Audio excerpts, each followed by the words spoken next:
India के जो पिछले आर्मी चीफ थे जनरल एम नरवाने साहब, उन्होंने 9 दिसंबर को चाइना की जानिब से अरुणाचल प्रदेश के बड़े एरिया पे कब्जा करने के बाद अपनी फ्रस्ट्रेशन का एक तरह से इजहार ये कहकर किया है कि चीनी हमें एक तरफ मॉडर्न टेक्नोलॉजी दिखाते हैं, लेकिन दूसरी तरफ लाठियों और डंडों और पत्थरों से क्लैशेस के दौरान हमसे लड़ते रहते हैं। हालांकि हम इंडियन फोर्सेस 21st सेंचुरी की फोर्स हैं, लेकिन जब चाइनीज डंडे कैरी करते हैं तो मजबूरन हमें भी डंडे कैरी करने पड़ते हैं।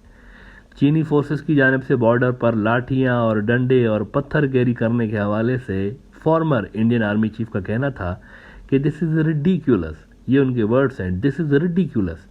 हिंदुस्तान टाइम्स को मैं कोट करता हूं, Indian Army would rather open fire than General Naravane wants Chinese troops.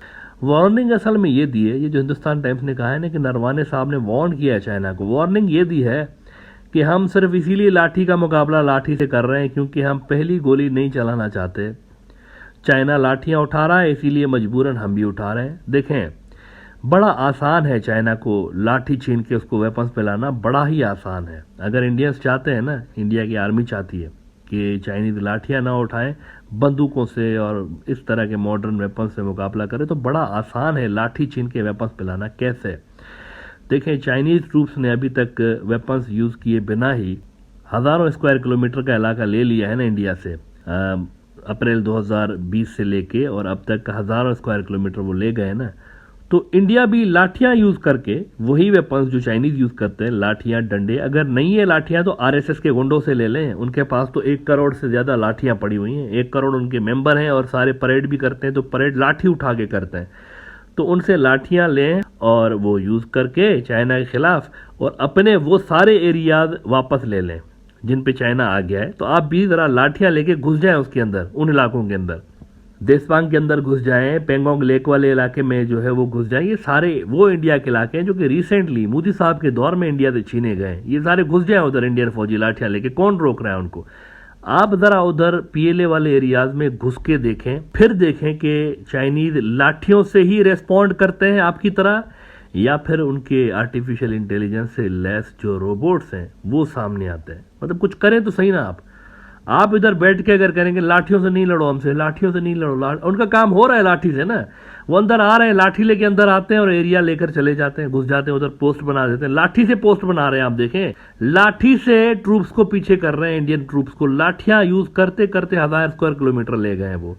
तो आप भी लाठी यूज करके जरा अंदर घुस के देखें और फिर देखेंगे वो किस तरीके से रिस्पॉन्ड करते हैं। ये सारा का सारा मामला है। इधर बैठ के मीडिया पे ये कहना कि ये देखें चाइनीज लाठियां यूज कर रहे हैं, हम 21st सेंचुरी की फोर्स है, हमारे साथ लाठियों से मत लड़ें। तो आप क्यों नहीं फिर उसको वेपन्स के साथ रिस्पॉन्ड करते? आपका टेरिटरी जा रहा है ना, आपके इलाके जा रहे हैं, तो वेपन आपको पहले यूज करने में क्या हर्ज है भाई? करके देखें और सामने से देखें क्या रिस्पॉन्स आता है। नरवाने साहब भी जब चीफ थे ना, तो इन्होंने क्या किया? इंडिया के छीने गए इलाके वापस चाइना से लेने के लिए कुछ भी नहीं किया इन्होंने, बल्कि इनके दौर में भी चाइना ने ऐसे ही लाठियां यूज करते करते इतने ज्यादा इलाके ले लिए थे वापस। दुनिया की रिसेंट हिस्ट्री में इस चीज का मिसाल ही नहीं मिलता कि एक मुल्क खुद को नेक्स्ट सुपर पावर कहता रहता था आज से 2-3 साल पहले तक कि अगला सुपर पावर हम ही है, बस अमेरिका के बाद हम ही होंगे। और उसका फिर इतना बड़ा इलाका उसका हरीफ चाइना लाठियों और डंडों के जरिए ले गया। मतलब दुनिया की तारीख में मिसाल नहीं मिलेगा आपको रिसेंट हिस्ट्री में कि पत्थरों से और लाठियों से उनका सामना करते हुए उन्होंने जो है वो 1000 स्क्वायर किलोमीटर इंडिया से ले लिया, पत्थरों और लाठियों के जरिए। And India couldn't do anything about it. दुनिया की रिसेंट हिस्ट्री में ऐसा कभी नहीं हुआ। ना तो मिलिट्री पावर है चीन के खिलाफ लड़ने के लिए, मिलिट्री पावर तो खाक उसको जो छोड़ देना मिलिट्री पावर को, लाठियों और डंडों से आप इलाके छीन रहे हैं आपसे चाइनीज। और पॉलिटिकल विल नहीं है, सारी की सारी बात यह है, पॉलिटिकल विल नहीं।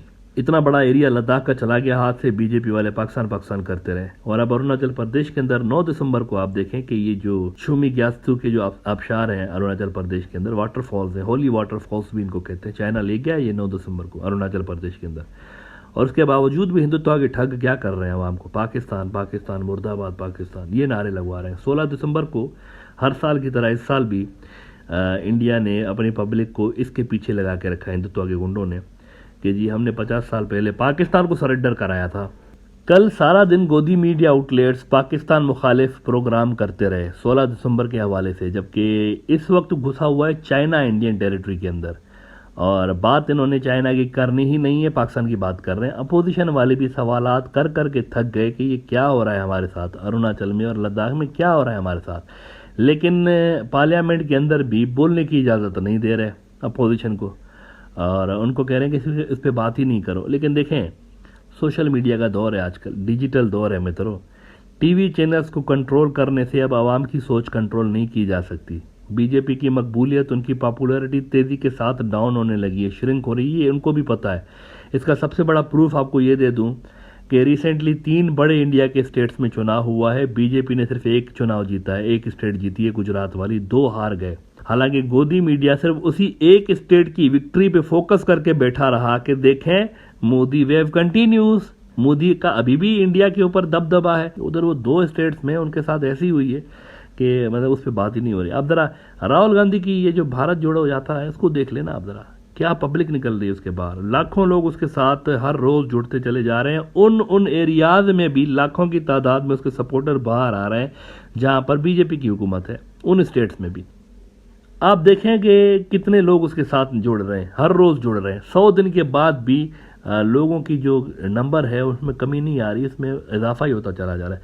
Look at the number of people in Israeli.